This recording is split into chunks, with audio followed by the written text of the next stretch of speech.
Hello, and welcome back to another episode of the 10 Dimensions of Wellness, where we explore what it truly means to live a whole, well, and grounded life on our own terms. So today's conversation is for every high-achieving woman who's ever looked successful on the outside, but felt like she was barely holding it together on the inside. If you've ever wondered, is this the only way to succeed? This episode is going to speak directly to you. I'm joined today by Danelle Brister, a leadership and wellness strategist and the founder of Revolutionary Impact. Danelle built a thriving 15-year tech career, but becoming a mother forced her to confront a hard truth. She couldn't keep sacrificing herself for success. What followed was a deeply personal healing journey that led to her greatest professional growth, including a $50,000 salary increase without burnout or overfunctioning. Now she helps other high achieving women can reconnect with themselves so they can grow in their careers without losing who they are. In this conversation, we talk about the pressure to prove ourselves, the power of slowing down, what true leadership rooted in wellness looks like, and how coming home to yourself can be the most revolutionary act of all. So grab your tea, get cozy, and let's get into it. And welcome, Danelle. Hi, Mika. Hi, Danelle. How are you? I'm good. How are you? I'm good. It's good to see your face again. It's good to see you You look too. so glowy. Thank you. Thank you. I try to drink my water, stay well. Absolutely. It's showing, honey. So we're just going to go ahead and get started. And I wanted to start with the moment everything changed for you. What was it about becoming a mother that made you stop and say, I can't keep living like this? Yeah, that was a very interesting time. I essentially becoming a mom changed who I was. So Mhm. I had a lot of time before becoming a mom where I had a lot of energy too, mental Yeah. energy, physical stamina to like just grit and grunt to get the job done.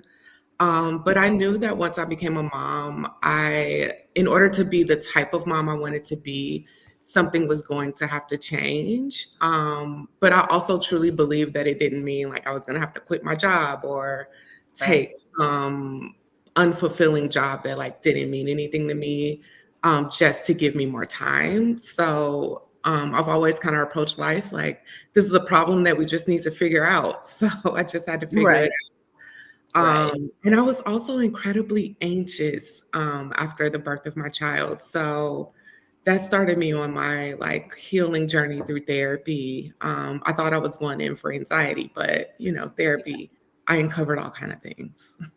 Yeah, well, this will kind of like feed into that. So you built this successful tech career. So on paper, everything is looking great, but inside, what's going on with you? I was crumbling inside. Honestly, my career was going better than I thought it was. I actually got promoted during my maternity leave. And most people would Wow. probably think, like, oh, that's great, you got promoted. But I was learning how to take care of a child, like a new baby into the world. I was becoming this other person. And then I went back to work, having to manage a new group of people. And then I was also over, it ended up being kind of like a global promotion. So I was also managing people in Latin America. So one thing is, I had my child right before the pandemic started. And I Mhm. worked in the banking industry. So banking essentially had to shift to be able to accommodate people not being able to come into the bank and do Right. and get their things done. So my company exploded. So suddenly I was over a US team, a Latin American team. I was trying to build that team at the same time.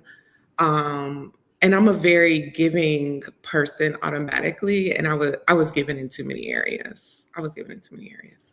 I'm trying to imagine right now having a newborn baby, going into a new position, having multiple countries, people in multiple countries that you're dealing with, and trying, and like you said, most people would think that that's, oh my gosh, I got this great promotion, and how many people get promoted while they're out on leave? That doesn't happen. But that's a lot on your plate as a new mom in a new role, and expected to keep all that together. Yes, it was so much. I essentially I did have to I just had to be strategic in how I navigated it. I had to decide what were going to be the most important parts of the role that I wanted to continue to own. Yeah. But I went through a reckoning of like I can't do this all by myself. Yeah. And I believe many women of color kind of go through this like, no, I'm the person that's supposed to do it. I know how to do it, so Mhm. I'm going to do it. Yeah. But I had to go through a reckoning with myself of like, you have to lay some of this down, buckle up and ask for help, as hard as it Yeah. might be. And there's many reasons we don't want to ask for help. We don't want to be seen as incompetent. Right. Um, we want to appear like we have it all together because those things are really important. I work in tech, so that field is not as diverse. There's not as many women, and there's Right. not as many, definitely not as many Black women that hold leadership roles. So in the back of my mind, I was always trying to make it seem like I got it, I can handle it. Um, Right. but Right. what I found was that when I did finally sit down, figure out what was important to me, and actually ask for the help, I was met with support. So, And that's usually the case. I don't know why, especially as Black women, we feel like we have to wear the cape, and why it takes us to the point of burnout and depression sometimes, to like we don't have to hit rock bottom first mhm, to get things done. We have a support system if we just, reach out and ask for it. And I'm glad you did that. yes, me too. Um, so after your divorce, Mhm. things intensified for you. How did that pain become a catalyst for deeper healing? So here's the thing about divorce is there's never one person who did all the wrong things. Right. In your mind, you're like, this person did this and this is the reason that it happened. But I am very self-aware. And so that again caused me to like really start to evaluate what is going on inside of me and what did I contribute to the situation. But I Mhm. also knew I had to figure it out to make the um, best case scenario for our son. So I did, even though I was divorced from my spouse, I did want to figure out how can we make this work. Yeah. Being two set now, we're not one unit, we're separate, but we do want to make the best situation for our son to be happy. And I knew I just didn't want to hold that like pain. I just didn't want to hold that in as I'm trying to raise my son. I'm trying to raise a young man in the world. And so I did a lot of like deep reflection around where wasn't I vulnerable? And again, the vulnerability, it's usually not in one place. Right. So I became vulnerable at work, asking for help. And then I had to become vulnerable also like with myself too, and what did I contribute to this and how am I navigating that scene.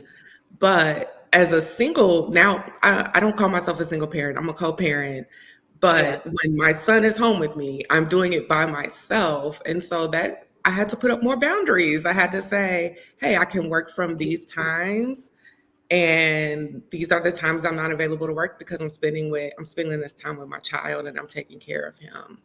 Yeah. And that's empowering. The setting of the boundaries and letting people know upfront what you can and can't do gives Mhm. you a lot of power. And that in itself is a catalyst for healing, and to be able to create a space of wellness, and you know what's going to happen. You can kind of control your immediate environment.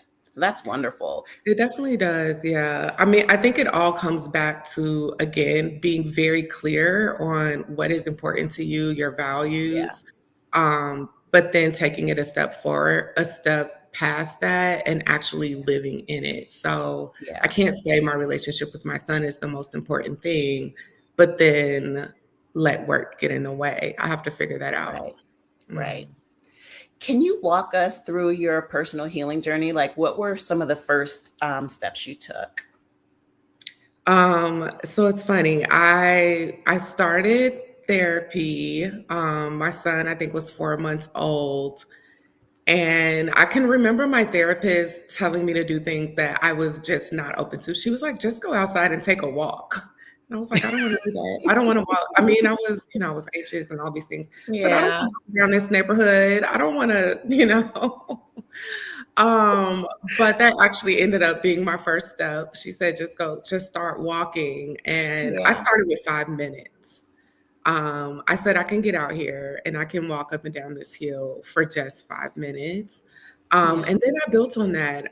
She introduced me to a book where I cannot remember the name of the book, but this woman goes through a healing journey through yoga. And so I started doing yoga with Adrienne at the beginning of every year. She does a 30-day challenge. And that allowed me to start being uncomfortable with myself, Wow. sitting in the discomfort Yeah. and slowly learning it's okay to be uncomfortable. Like everything's not going to unravel. You're not going to shrivel up. You can get through this. And then I started to see it show up in other places of my life where it was where I was uncomfortable, but Yeah. also okay at the same time. Yeah. That's beautiful. I've never heard anyone describe practicing yoga that way, but there is a discomfort, and Mhm. both physically because you're trying new things with your body, and then mentally because there's the stillness that you have to be in order to really get what you need out of yoga. That's beautiful. That's beautiful. Mhm. Thank you. Thank you. You're welcome. You said that the key to your success wasn't working harder, it was connecting back to yourself. What does that connection look and feel like for you? Oh, so I actually journal something every single day. That was probably the next step Yeah. in my healing journey. And I sometimes I have prompts, but sometimes I literally just do a stream of consciousness Mhm. and I pay attention. I just pay attention to what's coming up. Where is there tension in my life? Where are things not really showing up in alignment? And I just noticed that sometimes I might be complaining about work, but the work is not even the problem. It's Yeah. something else somewhere else in my life. But being able to really get clear on everything that's happening in my life and then being able I wouldn't even say fix it, just having awareness Yeah. around all the things that are going on really allowed me to kind of clear out the fog, right? Right. So there could be something going on at home and I am trying to avoid whatever's happening at home, but I'm taking that into work. But because if I'm not slowing down and realize the issue is at home and it's not at Right. work, I am Right. now letting that impact my job and I'm letting that take up energy that's slowly burning me out. Not to mention, like, how am I taking it out on my coworkers on my team? Right. Because I've poured everything out over here and haven't even left enough for work. So I do want to be clear. There it has to be a balance. It's not just self care at home or pour everything out Right. at home and forget about work. There needs to be a balance there where you have to figure out like how much am I giving to work and how much do I have for home. Um, Absolutely. so being able to Absolutely. connect to myself, it allowed me one to pour into myself, figure out what I needed and where I needed it. Is it a getaway? Is it time? Is it solitude? Sometimes it's just eating breakfast. It Yeah. could be very The simple simple. things in life, right? Yeah. Well, where am Yeah. I needing nourishment so that I can take that into my other roles in my life? Yeah. I found to relish in the small things, the little things that bring you joy. You mentioned breakfast. For me, sometimes it's laying out in the yard and just being in the sun and hearing the birds, and it just changes your perspective. It allows you to kind of like drop in, and Mhm. everything else kind of gets figured out because you took care of that one little thing for yourself. You poured into yourself. Because you poured into yourself, So yes. let's talk about revolutionary impact. Okay. Um, what does the name mean, and how does it reflect your mission? So the name, I have just always felt that I didn't always know what I was going to do, and it's always changing. But I did always feel like whatever it was just going to be a different way for us to think about things, a different approach. And so that's what kind of revolutionary means to me is like, we don't have to live with the status quo. Right. We can figure out a different way to do it. And I just always felt like it was just going to have a large impact, even if it's just one person, that's going to create a ripple effect. Yeah. And so the way that I feel like that's carried out in my mission is like people come to me typically where they're experiencing burnout at work, but or maybe they're just feeling stuck at work, they want a promotion, they're feeling undervalued, whatever the reason is that they come to Yeah. me, it starts with work, but the ripple effect of it, it transcends beyond work. You start seeing your relationships be better. You start being able to take better care of yourself, Hmm.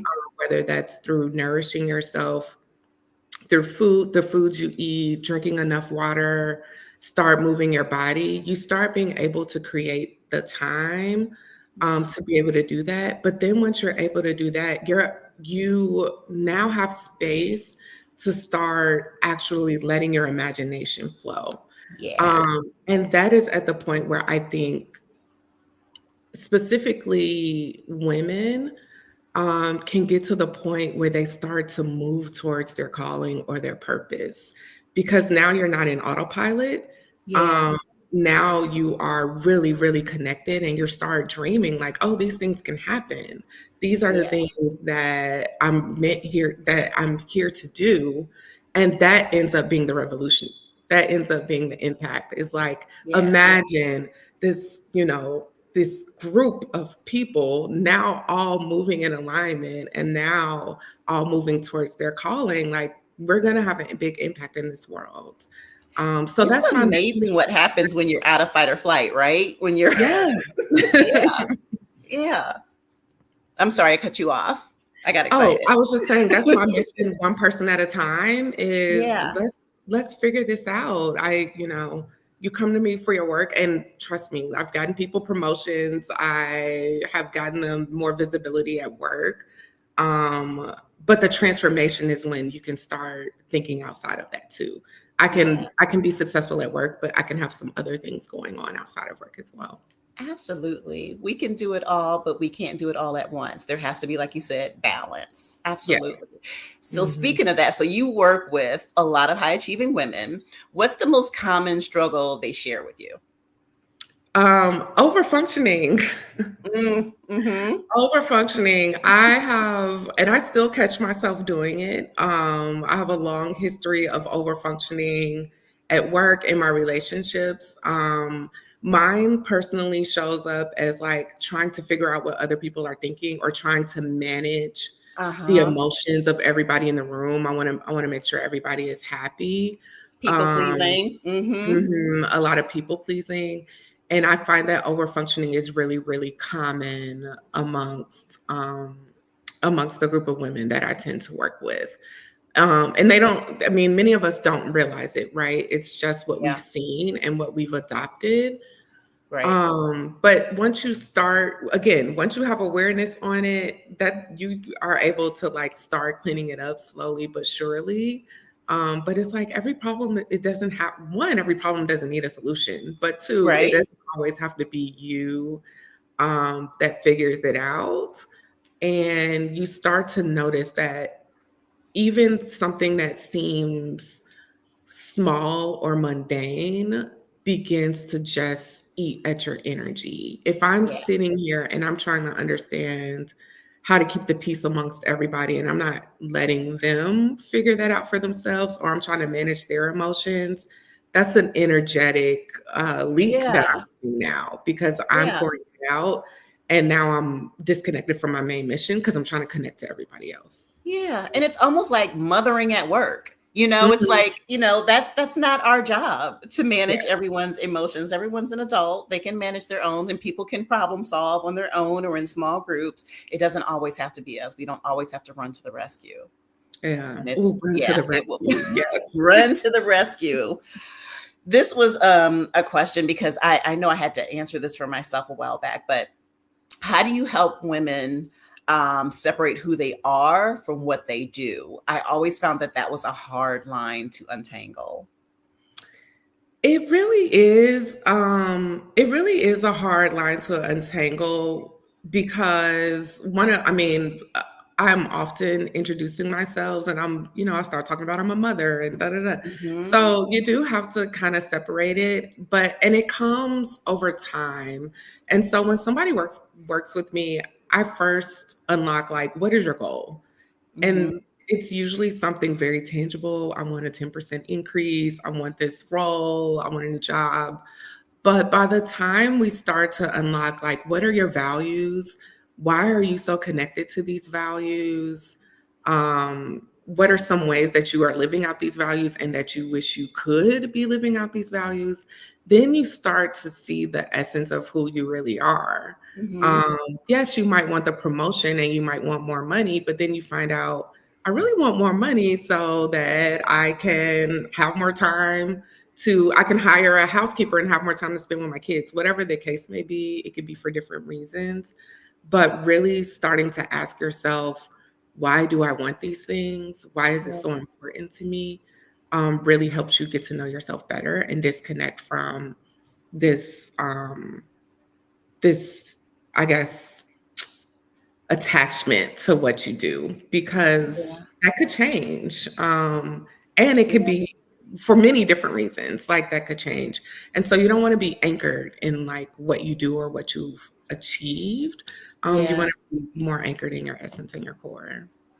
Yeah. I know when I was first starting out my career years ago, the first time I ever got laid off is when I realized that I was so attached to my role and my title and what I did. And I just felt so lost when I Mhm. didn't have that to go to. And that really, in sitting down and looking back, it was a really good thing that it happened, not then because it was a struggle, but to be caught up in titles and what you do instead of focusing on who you are and what makes you tick and what makes you happy. My wish is that a lot of women, that most women, that women in general find that out earlier rather than later. It's hard to go through life and have something traumatic like that hit you. You lose your job and then you're like, who am I? And you're Yeah. like 35, 40 years old and you haven't figured that out yet. So yeah, I think that's something. And we need to teach our children that, our girls, Yes. that they're Yes. not what they do, they're not what they how they perform, you know? Yes, it's Yeah. not, yeah. And Yeah. and I think like we all have this path, right? You chose your career for a reason. Yeah. You were connected to it for some reason. So mine is, I'm an engineer. I have a very analytical mind. But at the core, I solve problems. I'm a Yeah. problem solver.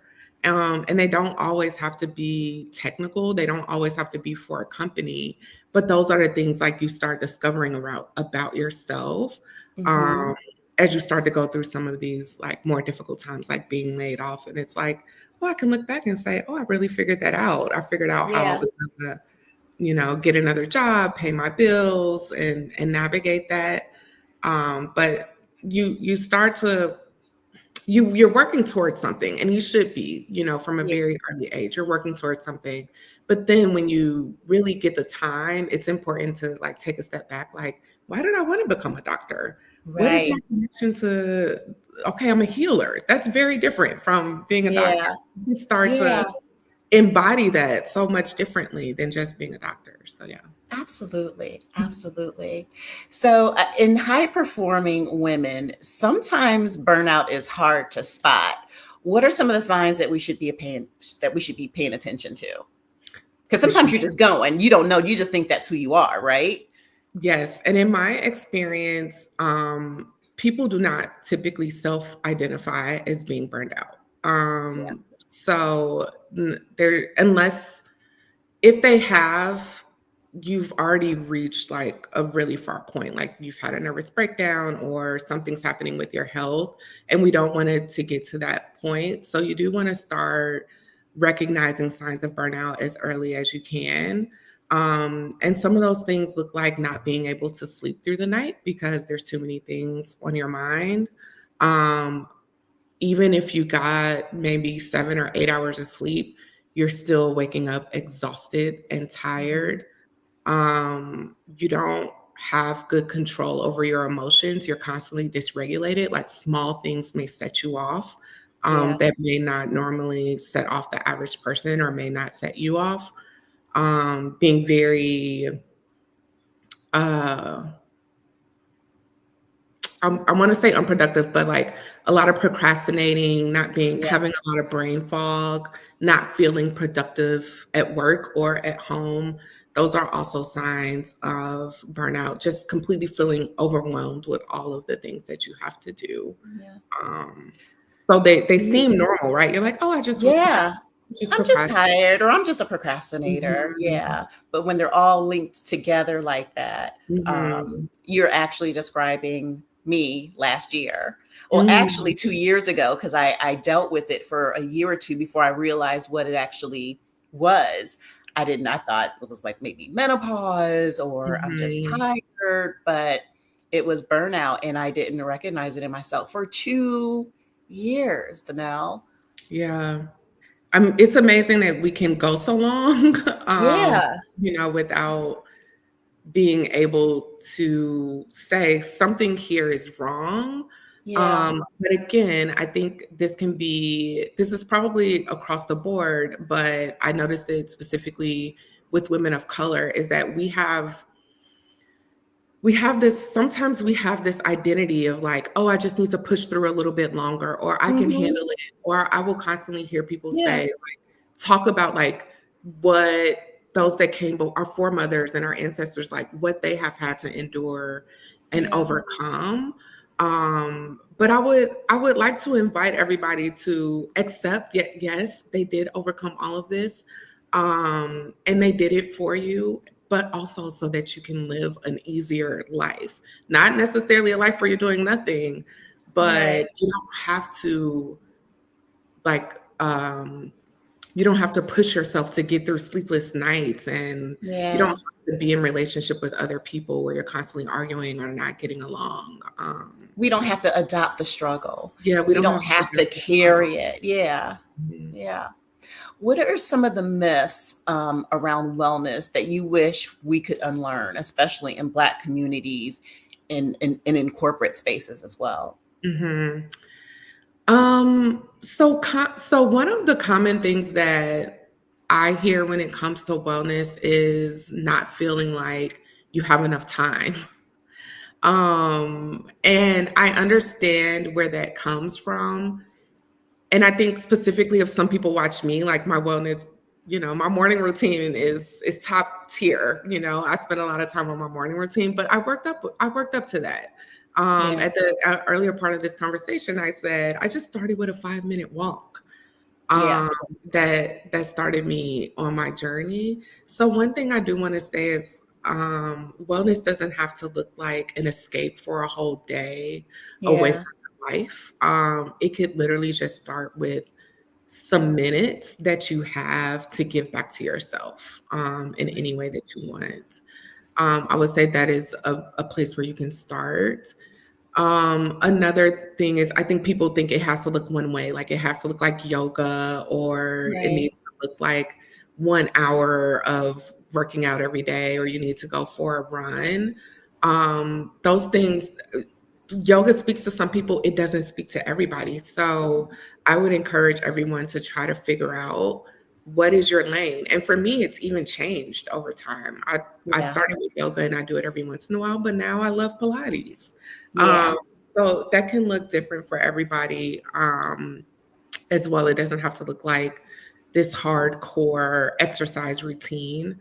And one point of caution I would like to give people if you are already in a stressed out state, a high stress workout routine actually can increase the stress and cortisol going through your body. So Ah, sometimes it requires slowing down. yeah. Yeah. And people, I think it can be stressful even trying to find what your routine is and people, because if you're already high functioning, Mm-hmm. over You here want in to your do the work life. most. So now you're trying to overfunction in your wellness practice. It's like, girl, relax, slow You're down. gonna do the Sometimes. most. I mean, find a book and read some pages in your book at night before you go to bed, or Yeah. do one page of journal. Even if you wrote one line, something that just came to your mind, and you wrote that one line in a journal, that is wellness, and that's a place to Yeah. start. Yeah. Yeah. I started coloring. Adult coloring books have been like my Ooh. jam lately. And Cami, actually, a Dear Buck woman, she has a an adult coloring book with all these pictures of these beautiful black women, and or like some like shapes and different. It's and it speaks to the little girl in me that used to love to Yes. color. So yeah, it can look like pretty much anything that lights you up. It's like what lights Anything you that up. lights you up. Yes, that's a good point. Yeah. Anything that lights you up. Yeah. Bubbles. I like Yep, doing bubbles. puzzles. Yep, same Yeah. here. Mhm. So you created the ritual room. Did. Can you tell us what happens in that space and why ritual is so powerful for women? Yeah, so the ritual room is one, it's just a space to come and be. It can look different. My most recent one involved yoga, tea workshop, some a visualization and meditation exercise, and then a sound bath led by Mika. Um, and it was a deeply healing space. I was actually, it was a smaller group, my most recent one, but it was just a space to disconnect Yeah, from everything that may have been going on outside of that space. But also the ladies that joined were led through kind of a journey. Like it started with just moving your body and getting the energy moving through your body, and yeah, then coming back to figure out like what do I need to nourish myself. So mhm, really taking time to understand like where am I feeling an ache or a need yeah, or just some attention. Like what am I going to bring my attention to? Um, and then my favorite part is the dreaming, like allowing yourself mhm, to imagine what could life look like if I allowed myself to just dream in that space, and then integrating it. So I really love the ritual room specifically for exposing people to modalities that they may not have been exposed to before, or maybe they knew about it and always wanted to try it. yeah, It's a moment to pause and just be in the space and experience it, not feel like you have to perform wellness or right. say the right thing or be the right thing or do the right thing. That's probably my favorite part of the ritual room, but you will find a little bit of healing in just a short amount of time. You'll find a Yeah. space of healing. Yeah, I found for me, once I let go of perfectionism or needing to have everything all figured out, is when I really started to blossom. Mhm. Um, I used to call myself a late bloomer, but I'm like, I don't think there's late bloomer. You bloom when you're supposed to bloom, just like the flowers do, just like everything else does. So I'm trying to get out of that the timing thing. So yeah, you bloom when you're supposed to bloom.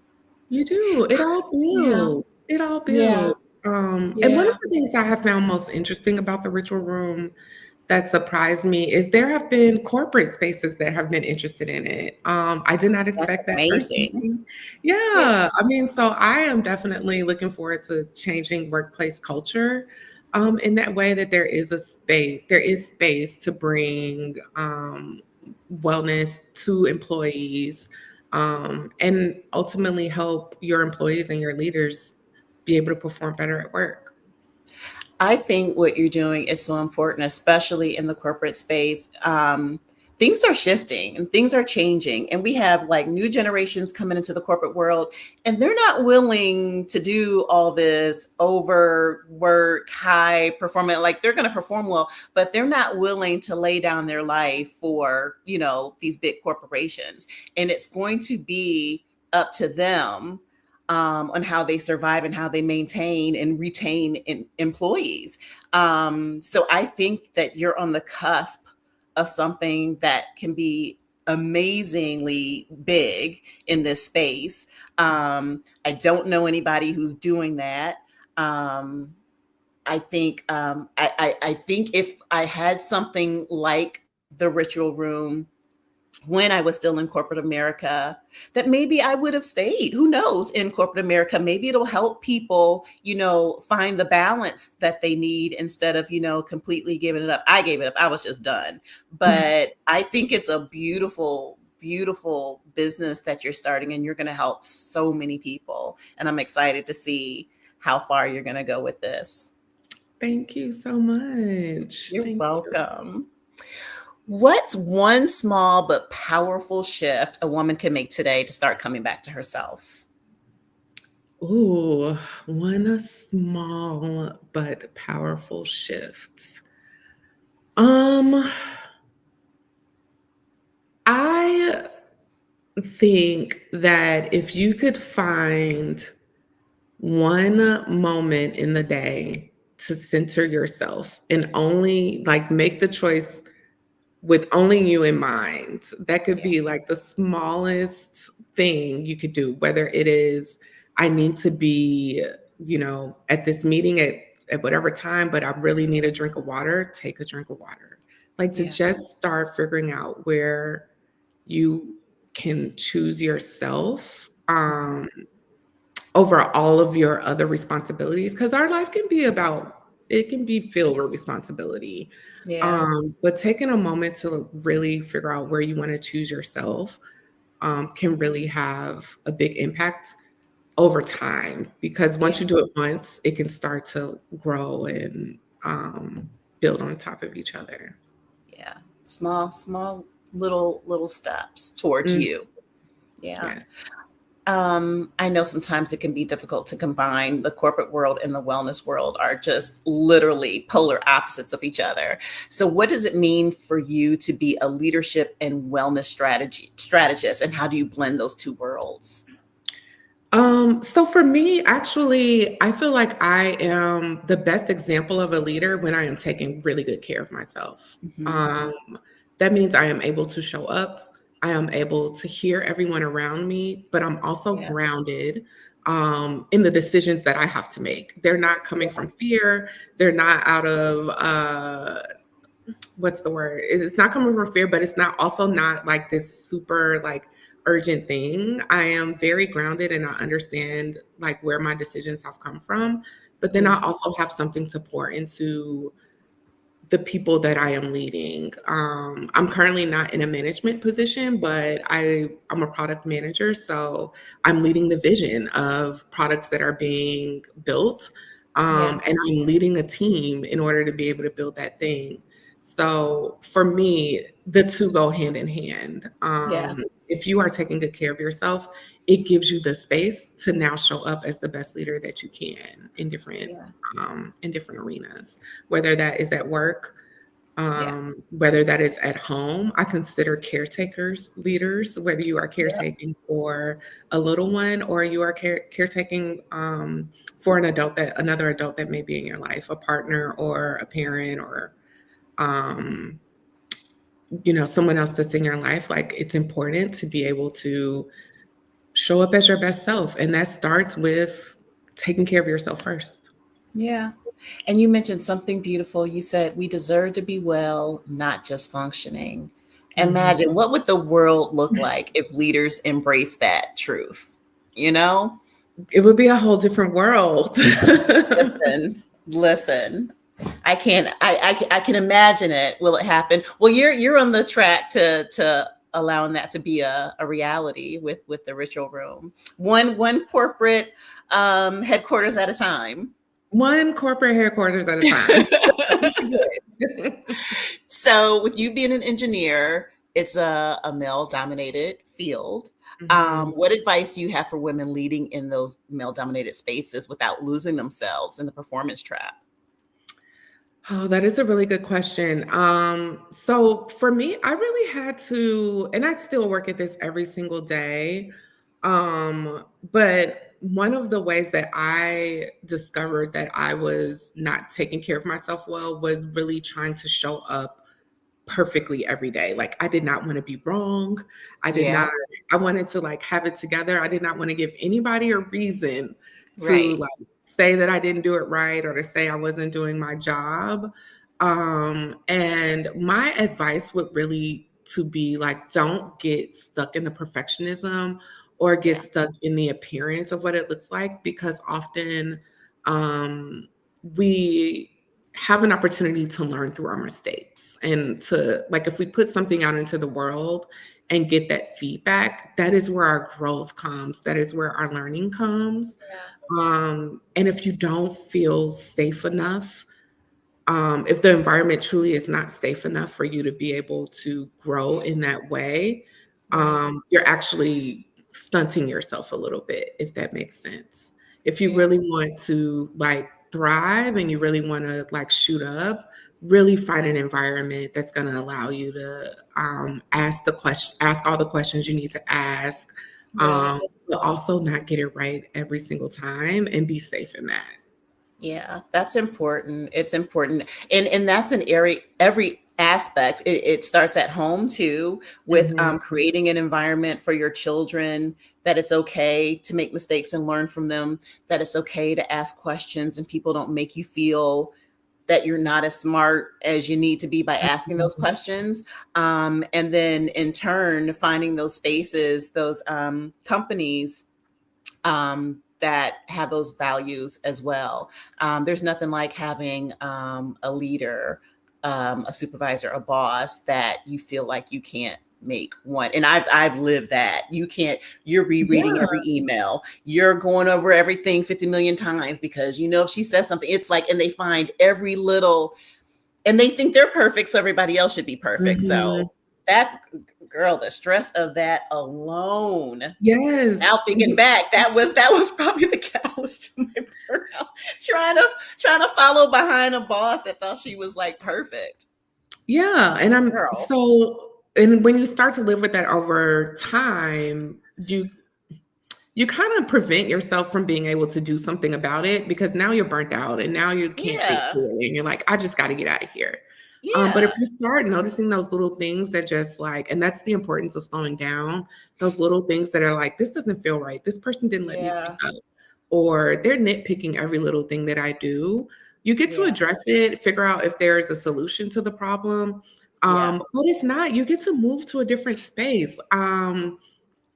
Don't feel I think there's also like, we get into these jobs and we feel like it doesn't get better than this, but it can and it Yes. It does. Like, there can. are so many companies you can work for. There are so many types of teams being built, Yeah. and there are companies that will align with your values, but you first have to get clear on what your values are. And what your values are. Exactly. Exactly.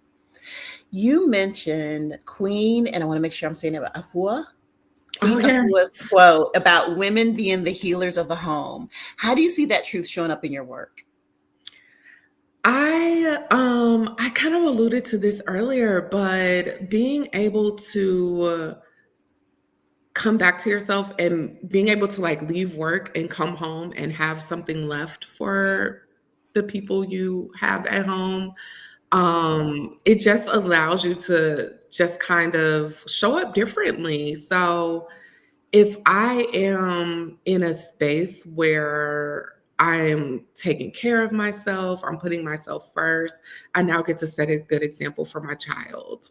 So that is one way that's healing. So my hope is that when I work with women, they really get to be a good example for those that are around for those that are around them. They get to show other women like, this is a different way of living. They Yeah. get to show their partner how now their partner can take good care of them too, and how their partner can be good support for them.